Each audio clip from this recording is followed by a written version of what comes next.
Keystone presenting Vira, truly independent AI homes, 0% no other charges. போரூருக்கே இது புதுசு. at Kattupakkam Porur. வன்கொடுமையில் பாதிக்கப்பட்ட பெண்கள் கதறிய பல ஆடியோக்கள் வீடியோக்கள் வந்து மக்களுடைய மனசவே உலுக்கி எடுத்துன்னு சொல்லலாம் 6 வருடங்களுக்கு முன்பு. இது ஒரு மிகப்பெரிய துயரமான ஒரு வழக்கில் நேற்று தீர்ப்பு வெளியாகி இருக்கிறது. சாகும் வரை குற்றவாளிகள் 9 பேருக்கும் வந்து ஆயுள் தண்டனை விதிக்கப்பட்டிருக்கிறது. முதலில் இந்த தீர்ப்பை மூத்த பத்திரிகையாளராக எப்படி பார்க்க? ஈனத்தனமான கொடூரமான குற்ற செயலாக இருந்தாலும் சட்டத்தின் முன் குற்றவாளிகளை நிறுத்தி முறையாக வழக்கை நடத்தி நீதியை நிலைநாட்ட முடியும், குற்றவாளிகளுக்கு தண்டனை வாங்கி தர முடியும், அதன் மூலம் நீதியை நிலைநாட்ட முடியும் என்பதை இந்த வழக்கு நிரூபித்திருக்கிறது. தமிழக காவல்துறை கற்றுக்கொள்ள வேண்டிய பாடம். குறுக்கு வழியில் போய் என்கவுண்டர் நடத்தி கொலை பண்ணுறது, பொய் கேஸ் போடுறது, கை காலை உடைக்கிறது, தப்பிச்சு ஓடிட்டான், பாத்ரூமில் வழிக்கு வந்துட்டான்றது, இந்த கட்டுக்கதையெல்லாம் செய்யாமல் சட்டத்தை மூலம் மட்டுமே இன்றைக்கி குற்றவாளிகள் எவ்வளவு கொடுங்குற்றவாளிகளாக இருந்தாலும் அவர்களுக்கு தண்டனை வாங்கி தர முடியும் என்பதுதான் இந்த தீர்ப்பிலிருந்து கிடைக்கக்கூடிய பாடம். பொல்லாத அதிமுக உள்ளிட்ட நிர்வாகிகள் வந்து பயங்கரமாக வந்து இதில் ப்ளே பண்ணியிருந்தாங்க. அவங்களுக்கு வந்து ஒரு பெரும் கொடுமைக்கு வந்து நீதி கிடைத்திருக்கிறது அப்படிங்கிறது குறிப்பிட்டிருக்காரு முதலமைச்சர் மு.க. ஸ்டாலின் அவர்கள். இந்த தீர்ப்பில் திமுக பெருமைப்படுறதுக்கோ வெற்றி கொண்டாடுவதற்கோ எதுவுமே கிடையாது. இது சிபிஐ நடத்தின கேஸு. சிபிஐ நடத்தின கேஸுக்கு தமிழக முதலமைச்சரோ அல்லது வந்து ஆளும் கட்சியோ எப்படி பொறுப்பேற்க முடியும்? பாதிக்கப்பட்ட இது குற்றம் சுமத்தப்பட்டவர்களோட வழக்கறிஞர்களோ மற்ற அதிகாரிகளோ யாருமே அந்த பாதிக்கப்பட்ட பெண்களை பார்க்க முடியாது. அந்த அளவுக்கு அவருடைய அடையாளம் மறைக்கப்பட்டது. தொழில்நுட்பத்தை மிக அற்புதமாக காவல்துறை பயன்படுத்தியது. இதுக்காக ஒரு கட்சியை நீ வந்து கழுவில் ஏற்ற முடியாது. அப்படிப்பட்ட எந்த கட்சியும் தப்ப முடியாது. ஆம்ஸ்ட்ராங் கொலை கேஸ்ல எல்லா கட்சியும் சேர்ந்தவங்க அரெஸ்ட் பண்ணிருக்காங்க. சர்வ கட்சி தலைவர்கள் ஜெயிலில் இருக்காங்க இன்னைக்கு. ஆனால் அந்த எல்லா கட்சியும் அந்த கொலை பண்ணிட்டாங்க நம்ம சொல்ல முடியுமா? போலீஸ் மேல ரெக்கமெண்ட் பண்ண நடவடிக்கை மட்டும் அந்த ரெக்கமெண்டேஷனை நீக்கிட்டு மற்றதெல்லாம் செய்றீங்க. அப்போ போலீஸ் லாபியை நீங்க யார்? திமுக அண்ணா திமுக 2 பேருக்கு எந்த வித்தியாசமும் கிடையாது. அது எடப்பாடியா இருந்துட்டு போலாமே, நீங்க எதுக்கு இருக்கீங்க? தூத்துக்குடி துப்பாக்கி சூட்ல காவல்துறை அதிகாரிகள் 9 பேர் மேல நடவடிக்கை எடுக்கணும்னு அறிக்கை கொடுத்தா அது அப்படியே கிரிமினல் நடவடிக்கைன்னா அப்படியே தூக்கி கடப்புல போட்டீங்க. கேபினெட் கூடி அந்த சிபாரிசை நிராகரிக்கிறோம்ட்டீங்க. ஒரு கான்ஸ்டபிளை கூட நீ தண்டிக்கல. மாறவங்க எல்லாம் ப்ரமோஷன். ஐஜியா இருந்தவர் ஏடிஜிஐ டிஜி ஆயிட்டார், ரிட்டையர் ஆக போறாரு.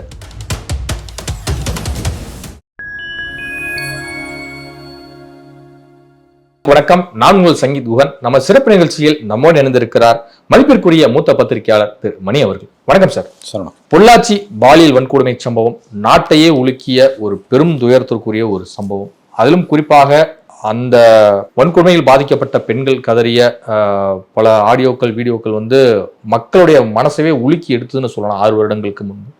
இது ஒரு மிகப்பெரிய துயரமான ஒரு வழக்கில் நேற்று தீர்ப்பு வெளியாகி இருக்கிறது. சாகும் வரை குற்றவாளிகள் 9 பேருக்கும் வந்து ஆயுள் தண்டனை விதிக்கப்பட்டிருக்கிறது.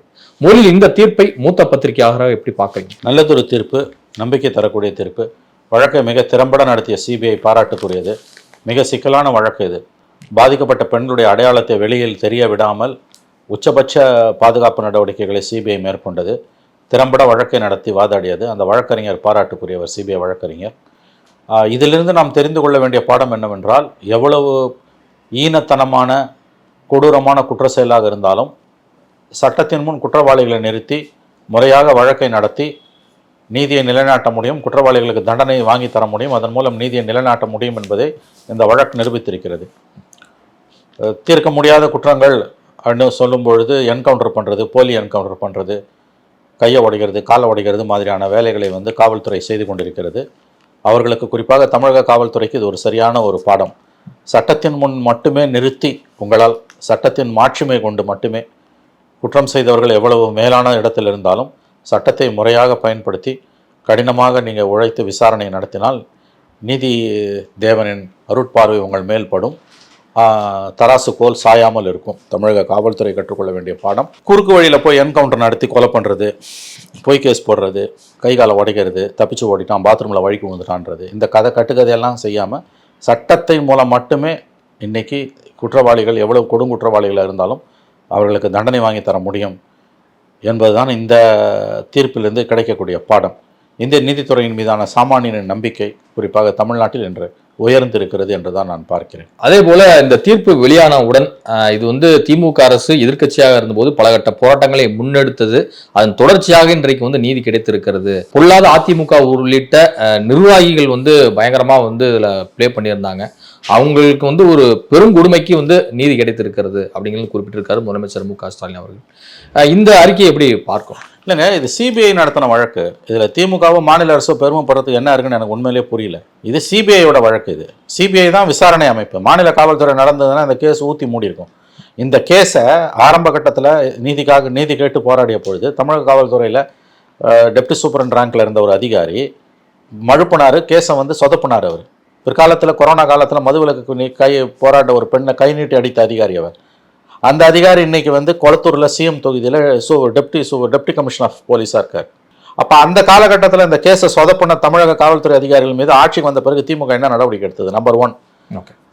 ரெண்டாவது, சரி சிபிஐக்கு வழக்கு போயிடுச்சு, நாங்கள் ஒன்றும் எடுக்க முடியாதுன்னு சொல்லுவாங்க. ஃபைன், அதை தான் நம்மளும் சொல்கிறோம். இந்த தீர்ப்பில் திமுக பெருமைப்படுறதுக்கோ வெற்றி கொண்டாடுவதற்கோ எதுவுமே கிடையாது. இது சிபிஐ நடத்தின கேஸு. சிபிஐ நடத்தின கேஸுக்கு தமிழக முதலமைச்சரோ அல்லது வந்து ஆளும் கட்சியோ எப்படி பொறுப்பேற்க முடியும்? மெட்டிகுலஸாக சிபிஐ கேஸை நடத்திருக்காங்க. இன்னைக்கு ஹிண்டு பேப்பரில் கரெக்டாக அந்த தீர்ப்போட விவரங்கள் எல்லாம் வந்திருக்குது. எவ்வளோ அழகாக சிபிஐ காய் நகர்த்தினாங்க. பாதிக்கப்பட்ட பெண்களோட அடையாளம் தெரியாமல் இருப்பதற்கு நீதிமன்றத்தில் வந்து சிறப்பு அறைகள் ஏற்படுத்தப்பட்டன. கண்ணாடியில் பின்பக்கம் ஒரு பக்கம் வழியாக தான் அந்த கண்ணாடியில் பார்க்க முடியும், எதிர்பக்கத்துலேருந்து பார்க்க முடியாது. பாதிக்கப்பட்ட பெண்கள் வெளியில் இருக்க நீதிபதியையும் வீடியோ கான்ஃபரன்ஸில் அழைத்து வரப்படுகிற குற்றவாளிகளையும் குற்றம் சாட்டப்பட்டவர்களோட வழக்கறிஞர்களையும் பார்க்க முடியும். ஆனால் பாதிக்கப்பட்ட குற்றம் சுமத்தப்பட்டவர்களோட வழக்கறிஞர்களோ மற்ற அதிகாரிகளோ யாருமே அந்த பாதிக்கப்பட்ட பெண்களை பார்க்க முடியாது. அந்த அளவுக்கு அவருடைய அடையாளம் மறைக்கப்பட்டது.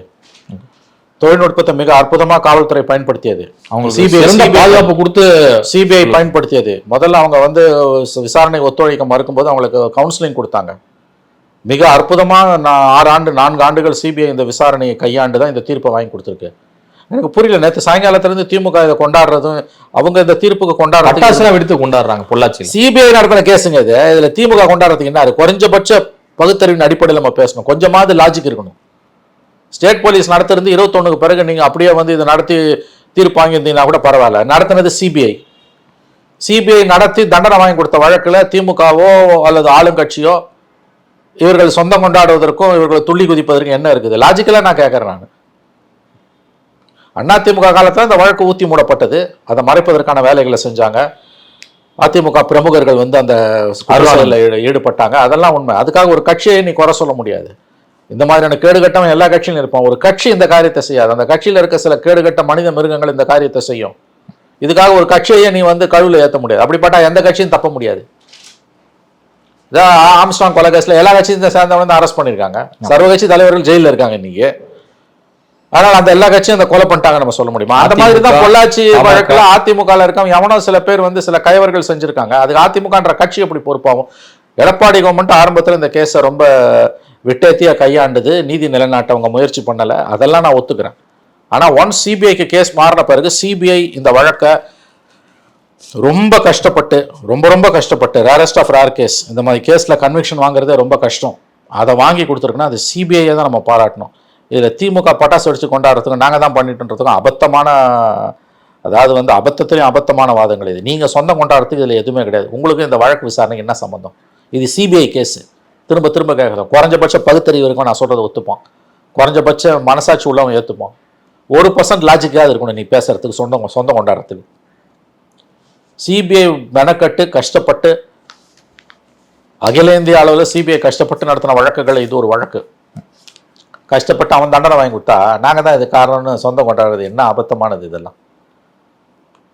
அட்லீஸ்ட் ஸ்டேட் போலீஸ் பண்ணியிருந்தா விட 10% லாஜிக் உண்டு. அதுவும் கிடையாது. அது கிடையாது சுத்தமாக. நீங்கள் என்ன அந்த கேஸுக்கு ஹெல்ப் பண்ணீங்க? முழுக்க நடத்தினது சிபிஐ.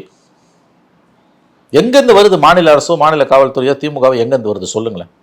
சிபிஐ கேஸை நடத்துது, ஜட்ஜு தீர்ப்பு கொடுக்குறாரு.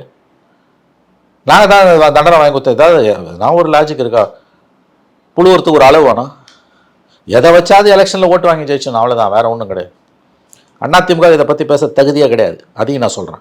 அவங்க வந்து எடப்பாடி பழனிசாமி வந்து தொடர்ந்து இந்த வழக்கை வந்து சீரியஸாக பார்த்ததுனால தான், அப்போ வந்து குற்றவாளிகள் உடனடியாக விரைந்து கைது செய்யப்பட்டனால தான் இது வந்து எவ்வளோ அழுத்தம் கொடுத்தாங்க, எவ்வளோ போராட்டம் நடந்ததுலாம் தெரியுங்க. வேற வழி இல்லாமல் தான் அவர் சிபிஐ கொடுத்தாரு.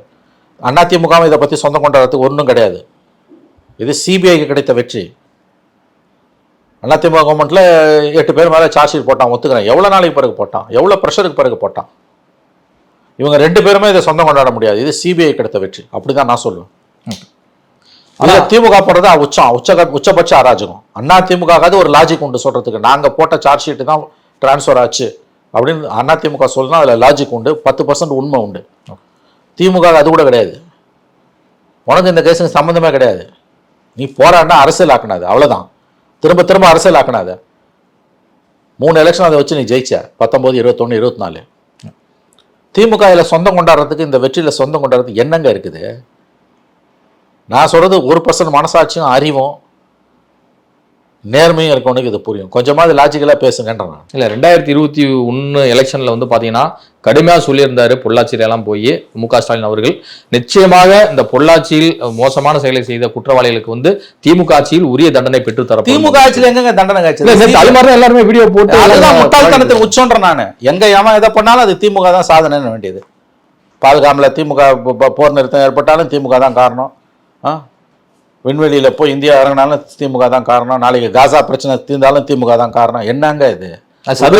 உக்ரைன் வார் நாளைக்கு நின்றாலும் திமுக தான் காரணம்னுவீங்கல்ல. இந்த கேஸை நடத்தினது சிபிஐ. திமுக எப்படி சொந்தம் கொண்டாட முடியும்? அச்சு விட வேண்டியதான். எவன் கேட்க போகிறான்? கையில் அதிகாரம் இருக்குது, மீடியா இருக்குது, எவனும் கேட்க போகிறது இல்லை. அங்கே மோடி எப்படி தான் இஷ்டத்துக்கு செய்கிறாரோ அந்த மாதிரி இங்கே இவங்களும் செய்கிறாங்க, அவ்வளோதான். வேற ஒன்றும் கிடையாது. 2 பேருக்கு ஒன்றும் வித்தியாசம் கிடையாது. இந்த வழக்கில் சொந்தம் கொண்டாட திமுக என்ன இருக்கு? இன்னும் சொல்ல போனால் அந்த வழக்கு ஆரம்ப கட்டத்தில் சொதப்புன கை நீட்டி பெண்களை அடிச்ச அதிகாரி முதலமைச்சர் தொகுதியிலே டெப்டி கமிஷனர் இருக்காரு. இந்த வெக்கக்கேடு எங்க போய் சொல்லுவீங்க? இதை திமுகவை ஆதரிக்கிற பத்திரிகையாளர்கள், திமுகவை ஆதரிக்கிற நக்கீரன் மாதிரியான பத்திரிகைகளை சுட்டி காட்டுது. அப்ப இதுக்கு என்ன அர்த்தம்? அப்ப போலீஸ் லாபி நீ காப்பாத்துற இல்ல? இதே தானே தூத்துக்குடி துப்பாக்கி சூட்ல பண்ணீங்க. அதை வச்சு 3 எலெக்ஷன் ஜெயிச்சிங்க. அருணா ஜெகதீஷோட கடைசியில் என்ன பண்ணீங்க? அந்த 11 அதிகாரிகள் மேலேயும் துறை ரீதியான நடவடிக்கை மட்டும் இல்ல, கிரிமினல் நடவடிக்கை எடுக்கணும்னு அறிக்கை சொல்லுது. போலீஸ் மேல ரெக்கமெண்ட் பண்ண நடவடிக்கை மட்டும் அந்த ரெக்கமெண்டேஷனை நீக்கிட்டு மற்றதெல்லாம் செய்றீங்க. அப்ப போலீஸ் லாபியை நீங்க யாரு? திமுக அண்ணா திமுக 2 பேருக்கு எந்த வித்தியாசமும் கிடையாது. அது எடப்பாடியா இருந்துட்டு போலாமே, நீங்க எதுக்கு இருக்கீங்க? தூத்துக்குடி துப்பாக்கி சூட்ல காவல்துறை அதிகாரிகள் 9 பேர் மேல நடவடிக்கை எடுக்கணும்னு அறிக்கை கொடுத்தா அது அப்படியே கிரிமினல் நடவடிக்கைன்னா அப்படியே தூக்கி கடப்புல போட்டீங்க. கேபினெட் கூடி அந்த சிபாரிசை நிராகரிக்கிறோம்ட்டீங்க. ஒரு கான்ஸ்டபிளை கூட நீ தண்டிக்கல. மாறவங்க எல்லாம் ப்ரமோஷன். ஐஜியா இருந்தவர் ஏடிஜிஐ டிஜி ஆயிட்டார், ரிட்டையர் ஆக போறாரு. அப்போ டிஐஜியா இருந்தவர் இன்னைக்கு ஐஜி ஆயிட்டாரு. கடகடன்னு ப்ரமோஷன் அவங்களுக்குலாம். ஒரு போலீஸ்காரன் உங்களை மேல நடவடிக்கை எடுக்க முடியல உங்களால. இதுதான் உங்க லட்சணம். அதேதான் பொள்ளாச்சி பாலியல் வன்முறையில் சொதப்பன மறைச்ச அதிகாரிகளை வந்து இன்னைக்கு நீங்க உங்க தொகுதியிலே, முதலமைச்சர் தொகுதியிலே அவங்களை உயர் பதவி கொடுத்துருக்கீங்க. வழக்கை நடத்தி கஷ்டப்பட்டு மெட்டிகுலஸ்லி கேஸை நடத்தினது சிபிஐ, திமுக கிடையாது. இப்போ நீங்கள் குறிப்பிடுற பதிலை பார்க்கும்போது ஆட்சி மாறினாலும் காட்சிகள் வந்து மாறப்படுவதில்லை. அங்கே இருக்கக்கூடிய கவர்மெண்ட் சிஸ்டம் வந்து அதை தன்னைத்தானே பாதுகாத்துக் கொள்கிறது. எக்ஸாக்ட்லி, 100% உண்மை. இந்த வழக்கை தமிழ்நாடு காவல்துறை நடத்துதுன்னா கொலை சொதப்பி இருக்கும் கேஸ். சொதப்புனாங்க இல்லைங்க முதல்ல ஆரம்ப கட்டத்தில். அதனாலதான் சிபிஐக்கு போகுது. அது மாதார் சங்கம்லாம் தொடர்ந்து அங்கே போய் போராடி. ஏன் போராடினாங்க? மாநில காவல்துறை மேல நம்பிக்கை இருந்தா போராடி இருப்பாங்களா? திமுகவும் போராடிச்சு, நான் இல்லைன்னு சொல்லலை. ஆனா அதுக்கு பிறகு கேஸ் மாத்தின பிறகு ரொம்ப ரொம்ப மெனக்கட்டது சிபிஐ. மற்ற கேஸை விட மற்ற கேஸை விட இது சீரியஸான கேஸ். தீவிரவாத வழக்கை விட கொலை வழக்கோட சீரியஸான கேஸ். ஏன்னா பெண்களோட அடையாளத்தை எப்படியாவது பாதுகாக்கணும். அதை கடைசி வரைக்கும் அவங்க பாதுகாத்திருக்காங்க. முழுக்க முழுக்க பாராட்டுக்குரியது சிபிஐ தான், சிபிஐ மட்டும்தான். வேற யாரும் இந்த வெற்றிக்கு சொந்தம் கொண்டாட முடியாது. அப்படி கொண்டாடினால் அது ரொம்ப ரொம்ப அருவருப்பான அரசியல். அது இல்ல, இது குறித்து நேற்று இரவு நடைபெற்ற எல்லா தொலைக்காட்சி விவாதங்களையும் வந்து பாத்தீங்கன்னா திமுக அண்ணா திமுக நாங்க தான் எங்களுக்கு கிடைத்த வெற்றின்னு 2 பேருமே பேசிக்கிறாங்க. அண்ணா திமுக காரன் இதை பத்தி பேச தகுதியே கிடையாது. நடந்தது அவன் ஆட்சியில, சம்பந்தப்பட்டது ஒரு அண்ணா திமுக காரன். மிகுந்த அழுத்தத்துக்கு பிறகுதான் எடப்பாடி அதை சிபிஐக்கு மாத்துறாரு. ஏன்னா அவர் போலீஸ் இந்த கேஸை கண்டுக்கவே இல்லை. வெறும் 4 வீடியோ தாங்க நாங்கள் அதெல்லாம் பிடிச்சிட்டோங்க, 90% வீடியோ அழிச்சிட்டோங்க, மிச்சம் ஒரு 4 வீடியோ தாங்க இருக்குன்னு மீடியாவில் கசிய விட்டாங்க. நியூஸ் ஒரு பொண்ணு பேரே கசிய விட்டாங்க. ஆமா, பாண்டியராஜன். ஆமா, அவ்வளவு கேவலமான காரியத்தை அவர் பீரியட்ல, எடப்பாடி பீரியட்ல போலீஸ் பண்ணிச்சு. தொடர் அழுத்தத்தால சிபிஐக்கு போகுது. நடத்தினது சிபிஐ கேஸ். இவங்க 2 பேருமே இதுக்கு சொந்தம் கொண்டாட முடியாது. பொள்ளாச்சி வழக்கை வந்து நாங்க சிபிஐக்கு வந்து மாத்தணும். அதே மாதிரி அண்ணா யூனிவர்சிட்டி கேஸை வந்து சிபிஐக்கு திமுக அரசு மாற்றுமா? இதுக்கு வந்து அவங்களுக்கு திராணி இருக்கா அப்படின்னு கேட்டிருக்காரு எடப்பாடி பழனிசாமி. இது எப்படி? இது அப்படியே வந்து சந்தி சிரிக்கிற மேட்டர் தான். ஸ்லக் ஃபர்ஸ்ட்னு அவங்க இது பேர். லாவணி கச்சேரி பாட வேண்டியதான். நீங்க ஒரு விஷயம் நல்லா புரிஞ்சுக்கோங்க. அதாவது அண்ணா யூனிவர்சிட்டி கேஸ் ஒன்றும் பொள்ளாச்சி கேஸ் அளவுக்கு சீரியஸான கேஸ் கிடையாது. அது ஞாபகம் வச்சுக்கோங்க. நீங்கள் அந்த ஒரு பெண்ணு தான் இன்வால்வ் அதில். அதை பிடிச்சிட்டாங்க அவங்க வந்து. அதனால் எடப்பாடியோட கருத்து இந்த விவகாரத்தில் நியாயமற்றது. ஆனால் வேறு சில வழக்குகளில் வந்து சிபிஐ விசாரணைக்கு உயர்நீதிமன்றமே உத்தரவு போட்ட பிறகு உச்சநீதிமன்றத்தில் போய் தடை கேட்டு அதுலேயும் வெற்றி பெற முடியாமல் மூக்குடைப்பட்டு வந்தது தமிழ்நாடு அரசு. கள்ளக்குறிச்சி கள்ளசாராய சாவில் சிபிஐ விசாரணை கொண்டா ஏன் அதை எதிர்த்து கோர்ட்டுக்கு போகிறீங்க? அங்கே போய் மூக்கறுப்பட்டு தானே வந்தீங்க. இப்போ உங்கள் ஆட்சியில் நடந்ததுன்னா அதை நீங்கள் கண்டுக்க மாட்டீங்க. அதிமுக ஆட்சியில் வந்ததுன்னா ரத்தம், உங்கள் ஆட்சியில் வந்ததுன்னா தக்காளி சட்னியா கேட்குறேன். என்ன கதை இது உங்களுக்கு? எடப்பாடி சொல்கிற உதாரணம் அண்ணா யூனிவர்சிட்டிக்கு பொருந்தாது, கள்ளக்குறிச்சிக்கு பொருந்தும். அதே மாதிரி கஸ்டோடியல் டெத்துக்கு பொருந்தும். அண்ணா நகரில் 10 வயது சிறுமி பாலியல் வன்புணர்வு பண்ண கேஸில் அந்த இன்ஸ்பெக்டருக்கு ஆதரவாக சுப்ரீம் கோர்ட்டுக்கு போய் அங்கேயும் மூக்கறுப்பட்டு வந்தது தெரியும். அதனால் வந்து இவங்க 2 பேரும் அடிப்படையில் ஒன்று தாங்க. 2 பேருக்கு என்ன வித்தியாசம் இருக்குது சொல்லுங்கள்? ஆட்சிகள் மாறினாலும் காட்சிகள் மாறல, அவ்வளோதான். இது 2 பேருமே மாற்றி மாற்றி நான் தான் பண்ணேன்னு கிரெடிட் எடுத்துப்பாங்க. மக்கள் பிரச்சனைலேருந்து இது திசை திருப்பது தானே. இந்த ஆட்சியோட நல்லது கெட்டதை பற்றி விவாதிக்காமல் இப்போ பொள்ளாச்சியை பற்றியும் இப்போ அடுத்து கொடநாடுக்கு போவாங்க. இந்த இன்னைக்கு சிஎம் பேசியிருக்காரு, ஊட்டியில் பேசியிருக்காரு. பொள்ளாச்சியில் என்ன சொல்லியிருக்காரு? பொள்ளாச்சியில் கொடநாடு பொள்ளாச்சி வழக்கு எப்படி வந்து சிறந்த தீர்ப்பா வந்துச்சோ அதே போல கொடநாடு வழக்கிலும் ஒரு நல்ல ஒரு தீர்ப்பை வந்து இது பண்ணும், கண்டிப்பா தண்டனையை பெற்று தருவோம் அப்படின்னு இருக்காரு. 4 வருஷம் ஆச்சு, என்ன பண்ணீங்க?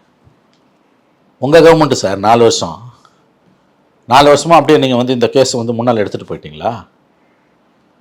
சிபிஐ கிரெடிட் வாங்கிக்குது, கஷ்டப்பட்டு வழிச்சு. நீங்கள் என்ன பண்ணீங்க 4 வருஷம்? உங்கள் கவர்மெண்ட்டு தானே. 4 கவர்மெண்ட்டில் பண்ண 4 வருஷத்தில் பண்ணாதான் 5 வருஷத்தில் பண்ணுறீங்களா? என்னங்க இது கதை? இதான் அரசியல் ஆக்குறாங்க, அவ்வளோதான். இது சீப் பாலிடிக்ஸ்.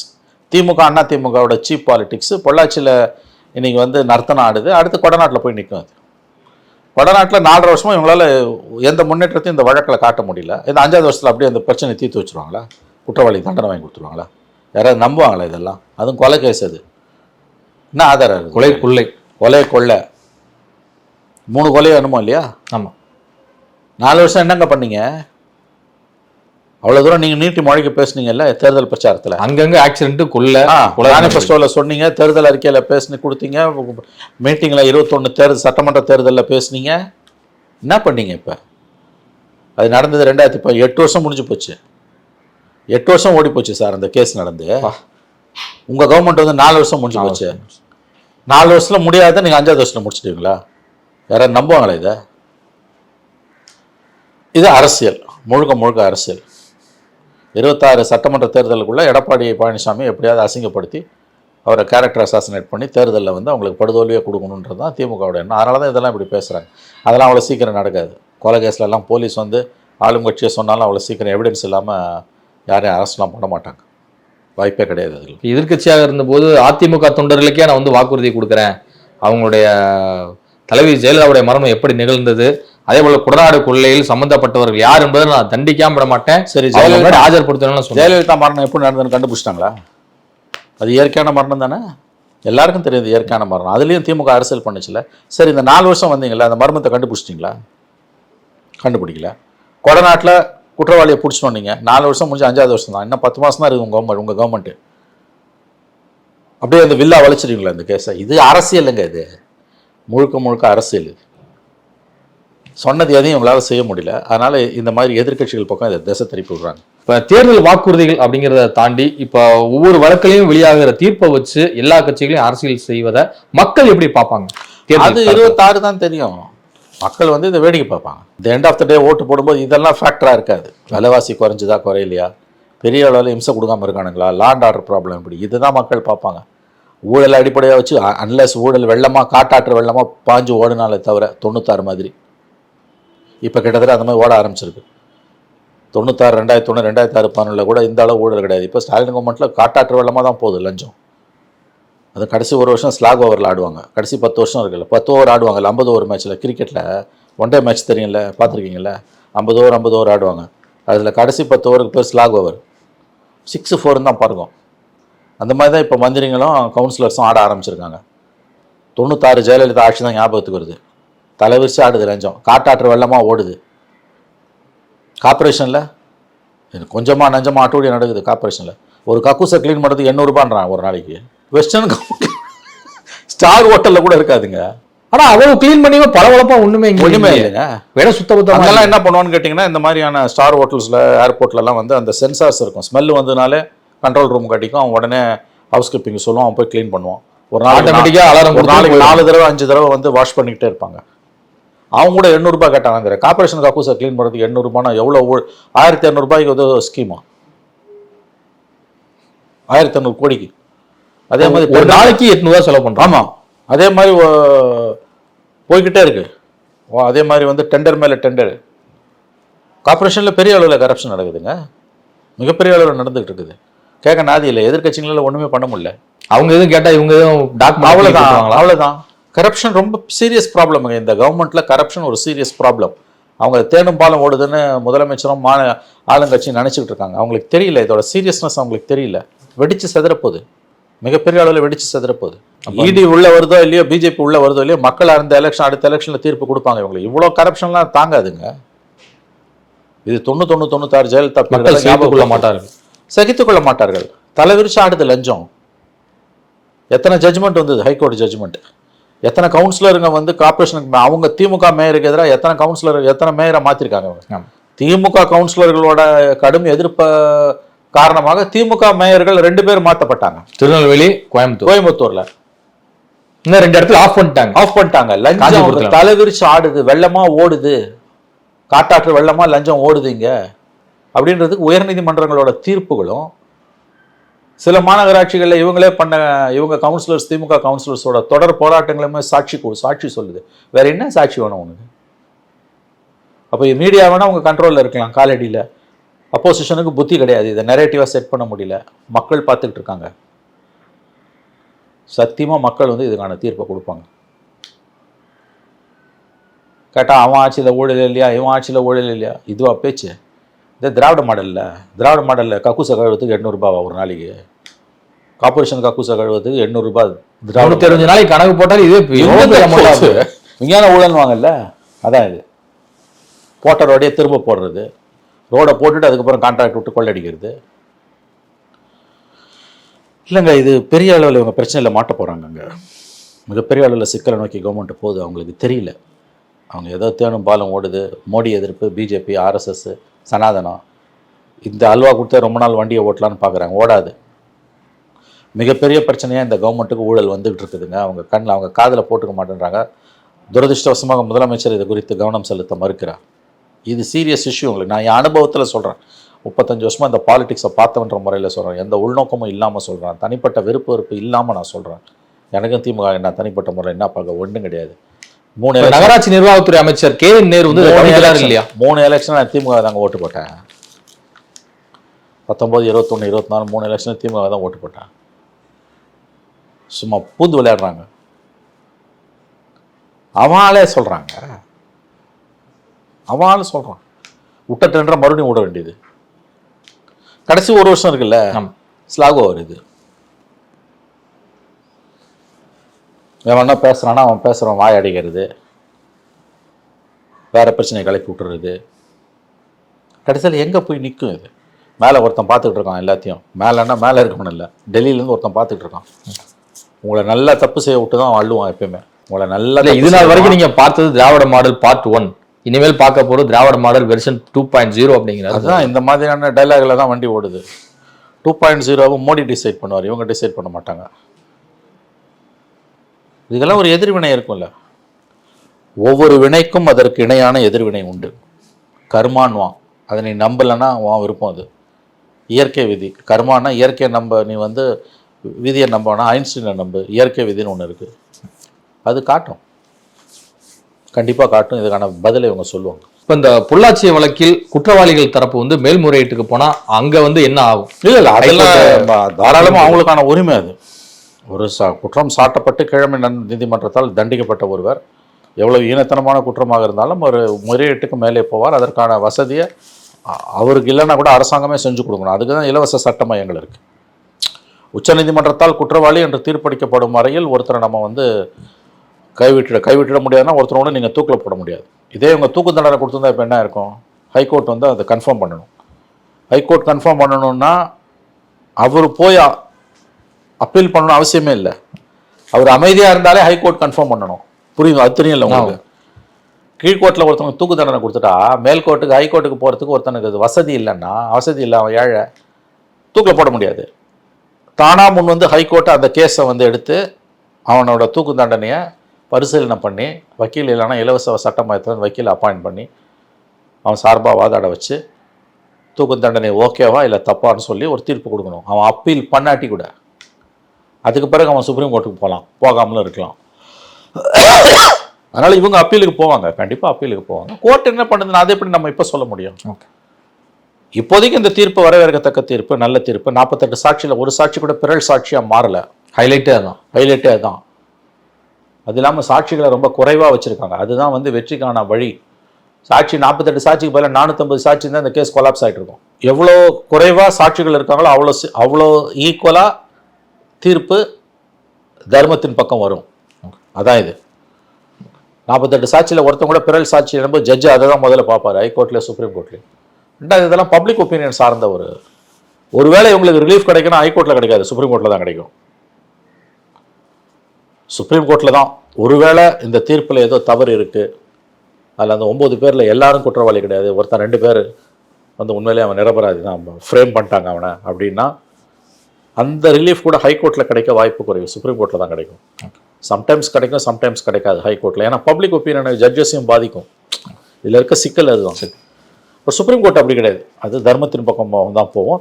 ரெண்டாவது 48 சாட்சியில் ஒருத்தன் கூட பிறல் சாட்சி இல்லைன்னா இவனுக்கு தான் பண்ணியிருக்கானுங்க. 9 பேரும் இவனுக்கு குற்றவாளிகள் தான், அதில் சந்தேகமே இல்லை. பட் மேல்முறையீடுன்றது அவருடைய அடிப்படை உரிமை. அதை யாருமே அவனுக்கு பண வசதி இல்லைன்னா கூட இலவச சட்ட மையம் மூலமாக அது கொண்டு செல்லப்படும். இதுவரை உங்கள் பல்வேறு கருத்துக்கள் நன்றி சார்.